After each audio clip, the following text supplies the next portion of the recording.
Prvi razlog je kršitev 35. člena zakona o integriteti in preprečevanju korupcije, ki ga je minister kršil s tem, ker v enem mesecu po nastopu funkcije ministra na Ministrstvu za infrastrukturo in prostor ni posredoval podatkov v podjetju lastninski, katerega izključni lastnik je v roku določenem zakonom, torej ni posredoval naziva, matične številke, sedeža in ostalih podatkov,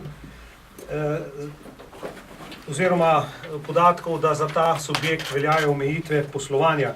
Zakon je minister kršil tudi s tem, ker ni poskrbel, da bi Ministrstvo za infrastrukturo in prostor kot organ, v katerem minister upravlja najodgovornejšo funkcijo, v 15 dneh komisiji za preprečevanje korupcije posredoval seznam subjektov, s katerimi je minister povezan, oziroma za ta subjekt veljajo omejitve poslovanja. Seveda, minister je tudi, kot že večkrat potem in predtem, to na koncu tudi priznal, čeprav je seveda sprva govoril drugače in je minister v eni izmed izjav tudi javno potrdil in zagotovil, da bo prijavo uredil, vendar to šele potem in bistveno potem, kot seveda zakon določa za to ta 30-dnevni rok. Jaz mislim, da je ta 30-dnevni rok dovolj dolg, da lahko minister, če želi, te podatke tudi posreduje, in več kot očitno je, da je minister s temi ravnanji kršil določbe zakona o integriteti in preprečevanju korupcije. Še več, zavajal je slovensko javnost s svojimi izjavami in s tem seveda tudi vplival na lastno verodostojnost in kredibilnost. Podrobneje o vseh teh njegovih izjavah seveda boste lahko prebrali v interpelaciji, ki ste jo pravkar tudi prijeli. Kot drugo, temeljni razlog je zavajanje javnosti glede sklepanja novih poslov oziroma upravljanja storitev po prevzemu funkcije ministra, torej poslov za družbo, med družbo za avtoceste, tako imenovanim Darsom in podjetjem lastninski. Minister je pred nastopom funkcije na hearingu sicer povedal, da posluje kot 100-odstotni lastnik z Darsom, vendar je dal minister tudi javno zavezo, da obsega poslovanja z državo ne bo povečeval in tudi ne bo podpisoval novih pogodb. Izkazalo se je, da seveda, kar ste tudi mediji objavili, da vrsto tega seveda ni res. Glede povečevanja poslov z državo so mediji objavili podatke o naročilnici državnega podjetja Dars, podjetju lastninski, ki s podpisano pogodbo, to se pravi tisto, ki je veljala, ni imel nobene zveze. Delo je bilo upravljeno, ker pa je zadeva prišla v javnost, pa računa strani podjetja lastninski ni bilo. Mediji so v sredo 27. oktobra poročali tudi o tem, da je minister ravnal v nasprotju z zagotovilom, ki ga je dal ob nastopu ministrske funkcije, in da je tik pred sklenitvijo nove pogodbe z Darsom. Po teh objavah je minister najprej dejal, da ne gre za nov posel, pač pa za star posel, ki se nadaljuje, ob vedno ostrejših medijskih kritikah v javnosti pa je izjavil, da se bo poslu z Darsom odpovedal. To se pravi, vse je bilo pripravljeno za ta posel. Minister je seveda vztrajal do zadnjega in ko je videl, da seveda drugače ne gre, je nameravan posel, ki je bil evidentno v nasprotju z njegovo zavezo ob nastopu, seveda se mu je tudi odpovedal. Minister je več kot očitno s tem zavajal javnost in tudi s tem krepko zrušil svoj ugled, integriteto in nenazadnje tudi zaupanje.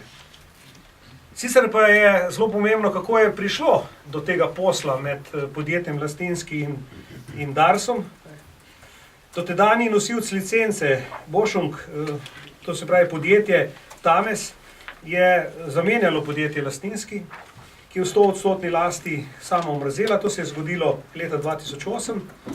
Nad postopkom je bil kdo drug kot gospod Anton Žagar, ki ga je Dars v letu 2012 odpustil in kazensko ovadil. Minister Omerzel pa ga je letos pomladi predlagal, vlada pa imenovala za vršilca dolžnosti generalnega direktorja Direktorata za infrastrukturo.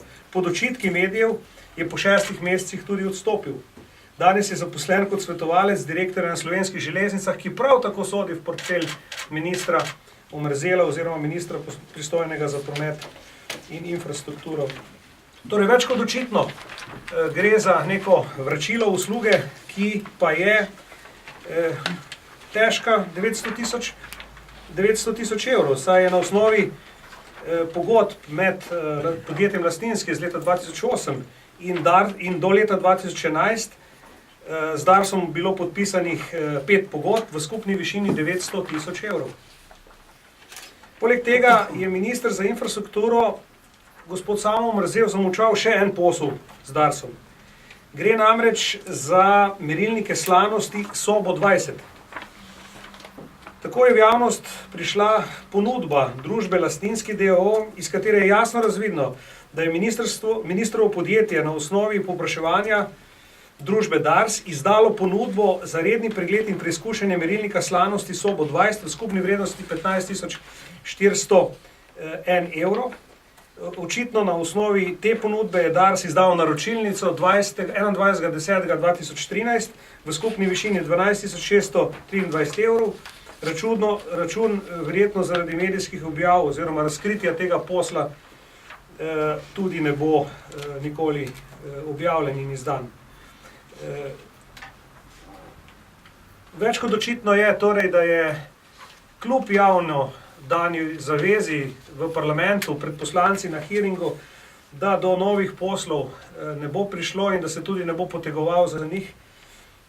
Vse te stvari govoril s figo v žepu, zavajal slovenski parlament in še huje slovensko javnost in s tem mislim, da je več kot očitno vreden interpelacije oziroma nezaupanja. Tretji očitek je kršitev določb zakona o javnih uslužbencih in podzakonskih predpisih izdanih na tej osnovi, ker minister ni po več kot 8 mesecih sprožil natečajnega postopka za direktorsko mesto generalnega direktorja geodetske uprave. GURS, kot veste, upravlja pomembno nalogo tudi v povezavi z zakonom o obdavčitvi nepremičnin in torej gospod Omerzel ni sprožil teh postopkov oziroma natečajnega postopka in to je ena tudi pomembnejših kršitev določb zakona o javnih uslužbencih. Tretje oziroma četrto je seveda zavajanje javnosti v zvezi z stanjem v avtošolah. Jaz mislim, da smo vsi, ki smo v tej sobi bili zgroženi, ko smo slišali informacije, do kakšnih nepravilnosti in kaznivih dejanj je prihajalo v slovenskih avtošolah. V mesecu juniju letošnjega leta so v javnost prišle informacije, da sta Agencija za varnost prometa in policija začeli nadzor nad avtošolami. Kot poročajo mediji, je policija v avtošolah odkrila vrsto kaznivih dejanj z področja korupcije in gospodarske kriminalitete. Policija je tako v preiskavi avtošol odkrila sume 483 kaznivih dejanj, ovadila 26 ljudi, med njimi tudi visokega predstavnika Agencije za varnost prometa, 3 pa naj bi bili v priporu. Od približno 130 avtošol so zlorabe tudi z prikritimi ukrepi ugotovili pri 36 avtošolah, preverjajo pa še vedno 1558 zadev. Torej, avtošole so omogočale, da so lahko tisti, ki so ponovno upravljali vozniški izpit, le tega kupili. Cena je bila od 1200 do 1700 evrov. Minister za infrastrukturo, kaj tu učitamo ministru za infrastrukturo, glede na to, da je seveda v funkciji zgolj 8 mesecev v tem letu. Minister za infrastrukturo je ob teh razkritjih javno zatrdil, da ni vedel, kaj se dogaja v avtošolah in izpitnih centrih, ter da je za nepravilnosti izvedel 8. novembra letos. Ta trditev je evidentna laž in ne drži. Bivši vršilec dolžnosti direktorja Agencije za varnost prometa je na drugi strani javno zatrdil, da je 24. aprila letos ministru osebno izročil končno poročilo Komisije za strokovni nadzor, ki ga je le-ta izvedla nad delom Agencije za varnost prometa. In ga tudi opozoril na odkrita kazniva dejanja v avtošolah, kot tudi na problemsko poročilo kriminalistične policije v zvezi z izvajanjem programov avtošol in dodatnih programov varne vožnje. Minister bi torej moral biti gluh in slep, da se ne bi želel seznaniti in tudi ustrezno ukrepati, da zavaruje nadaljne kršitve. Jasno se je pokazalo, da je tudi odstopljeni generalni direktor trdil, da so čakali na zaključek dela kriminalistov, preden bi posegli v sistem. S tem so dejansko potrdili, da so tudi soodgovorni za razmere. Iz dokumentov, s katerimi razpolagamo, tudi sledi, da je minister za infrastrukturo samo mrzel v problematiki kaznivih dejanj, prav gotovo bil obveščen strani sveta Javne agencije Republike Slovenije za varnost, in sicer 23. aprila 2013 in 10. junija 2013.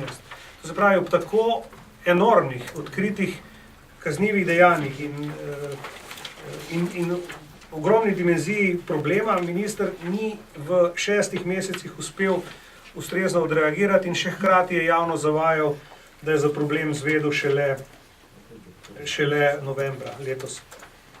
S tem tudi opustil dolžno ravnanje, ki bi ga kot minister lahko storil. 5. očitek, ignoriranje sklepov Državnega zbora v zvezi z projektom izgradnje bloka 6 termoelektrarne Šoštanj in s tem omogočene nadaljne dražitve investicije.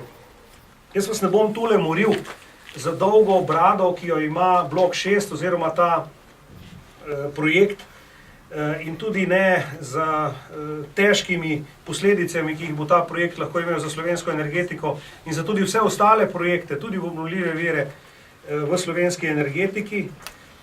Parlament se je zavedal tudi problema te nenehne dražitve in posledica tveganja, ki ga povzroča ta projekt za energetiko in tudi za proračun, saj smo dali poroštvo k šestici v višini 440 milijonov evrov. Zato bi upozoril, da je bila problematika investicije bloka 6 in tudi ministra seveda ne krivimo za razmere glede te investicije in tako naprej. Krivimo ga pa za to, kar ni storil v mandatu, v katerem je bil minister pristojen za energetiko in na kar ga je tudi Državni zbor upozoril in od njega zahteval. In sicer kaj? Problematika investicije bloka 6 je bila v maju letošnjega leta obravnavana na 2 odborih, in sicer odboru za finance in monetarno politiko in odboru za infrastrukturo. Ker sklepi teh odborov niso bili uresničeni, je poslanska skupina Slovenske demokratske stranke v mesecu juliju letos zahtevala tudi sklic izredne seje Državnega zbora. Soočeni smo bili namreč s trendi nenehne dražitve in posledično dvigom lastne cene proizvedene električne energije in seveda tudi resni grožnji izvedbe preostalih projektov, ki trenutno potekajo v Republiki Sloveniji, ne omenim zgolj gradnjo hidroelektrarn na spodnji Savi, pa verjetno tudi nameravano gradnjo hidroelektrarn na srednji Savi. Ker niso bili sprejeti nobeni ukrepi za obvladovanje tveganj, smo seveda v mesecu maju sprejeli sklepe, da se zagotovi uresničevanje pogojev za poroštvo, ki je bilo v skladu z poroštveno pogodbo in zakonom o poroštvu, in da se ugotovi dejansko stanje vrednosti investicije in z nadzorom aktivnosti prepreči nadaljne dražitve. In da se v primeru ugotovljenih nepravilnosti sproži ustrezne postopke. Vlada je na 34. dopisni seji 15. julija se je seznanila z informacijo o stanju na projektu in v zvezi s tem sprejela nekaj ukrepov, ki jih tudi povzemamo v tej interpelaciji. In zelo pomemben ukrep je tudi predzadnji, da nalaga holdingu Slovenske elektrarne, da do 30. oktobra predstavi vpliv spremenjenih razmer povezanih z investicijo v blok 6 na likvidnost, poslovanje in poslovne rezultate tako družbe HSE kot tudi TEŠ ter oceno tveganj za unovčitev poroštva Republike Slovenije. Državni zbor se je z navedenimi sklepi vlade strinjal. Prav tako pa je državni zbor predlagal vladi, da mu do 30. novembra poroča o izvrševanju teh sklepov vlade. In poročila ni. Minister Omerzel ni pripravil in tudi ni poročal parlamentu o izvršitvi teh sklepov vlade, s katerim je tako vlada kot seveda tudi parlament soglašal, in danes lahko beremo in vidimo, s kakšnimi problemi se ukvarjajo v termoelektrarni Šoštanj in seveda tudi posledično v materi, torej v holdingu Slovenske elektrarne. Tudi tu je očitno gospod Omerzel brezbrižno ravnal tudi do parlamenta in do seveda tega konkretnega projekta, ki je lahko usoden za slovensko energetiko, pa verjetno tudi za stotine milijonov evrov poroštva, ki jih je država dala. Potem kot šesto in zadnje pa očitamo gospodu Omerzelu, ministru za infrastrukturo in prostor, škodovanje davkoplačevalcev, ki ga je minister storil s tem, ko je pri izbiri ponudnika v postopku daje javnega naročila po odprtem postopku z naslovom izdelava in dobava registrskih tabel za motorna in priklopna vozila, izbral ponudnika, katerega ponudba je bila za 2-krat višja od konkurenčne ponudbe. Davkoplačevalci bodo seveda posledično plačevali precej dražje tablice, kot bi jih sicer. V obrazložitvi te točke navajamo, da sta na razpis prispeli 2 ponudbi. Ena podjetja KIK DD v višini slabih 13 milijonov evrov in ena strani nemškega podjetja v višini 6,5 milijonov.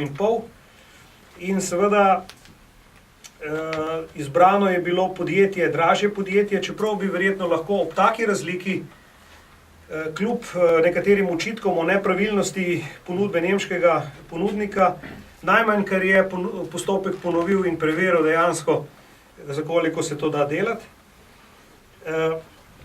Zelo zanimivo je, da je minister tudi zanikal še novembra letos, 18. novembra letos, na poslansko vprašanje poslanca Zvoneta Černača, da konkretna ponudba, da v konkretni ponudbi še ni odločeno in še ni preverjena, pri čemer je bilo pa zelo jasno, da je bil sklep podpisan že bistveno prej in s tem je zopet več kot očitno minister zavajal poslance in nenazadnje tudi slovensko javnost, saj je bil sklep o izbiri podpisan 31.7. leta 2013. Spoštovani, gospod Omerzel očitno ne ve, kaj je javna funkcija in jo zelo vedno pomeša z svojimi poslovnimi in gospodarskimi interesi. Minister bi se moral ob nastopu funkcije odločiti, ali bo minister oziroma najvišji javni funkcionar ali bo podjetnik. Minister se je očitno odločil, da bo oboje in da bo tudi javno funkcijo izkoristil za to, da bo nastavil svoje ljudi na najvplivnejše položaje. Poskusov je več kot dovolj za to in tudi realiziranih. In seveda posloval tako v času ministrovanja, kot seveda potem naprej. In jaz mislim, da je to en velik problem, zlasti v državi, ki je po vseh kazalcih korupcije na nezavidljivem položaju in bi morala ukrepati v smislu izogibanja tudi tveganjem za korupcijo, ne samo neposredni korupciji. Kaj je večje tveganje za korupcijo kot to, če je nek minister, hkrati lastnik firme in minister, iz katerega področja seveda sodijo tudi podjetja, ki sklepajo s tem istim podjetjem, njegovim podjetjem, torej posle. To je evidentno izjemno tveganje za korupcijo in jaz mislim, da bi morale biti vse, ne samo opozicijske stranke, temveč tudi koalicijske, ki se rade deklarirajo za nulto toleranco do korupcije, seveda več kot očitno zgrožene in nad tem in tudi ukrepati. In po moji oceni je tudi neverjetna poteza premierke, ki je dvignila roke, na nek način se izognila odločitvi in poslala ministra v poslanske skupine koalicije, kjer pa ga niti nočejo sprejeti, saj ključne poslanske skupine ne. Torej, spoštovani predlagatelji, menimo, da se postavlja zgolj retorično vprašanje, ali je minister lahko nekdo, ki je izgubil integriteto, večkrat očitno zavajal in lagal javnosti in poslancem, in taka integriteta je seveda nujna za opravljanje javne funkcije. Tak minister je seveda tudi lahek plen takih in drugačnih lobijev in po naši oceni več ne more upravljati in varovati.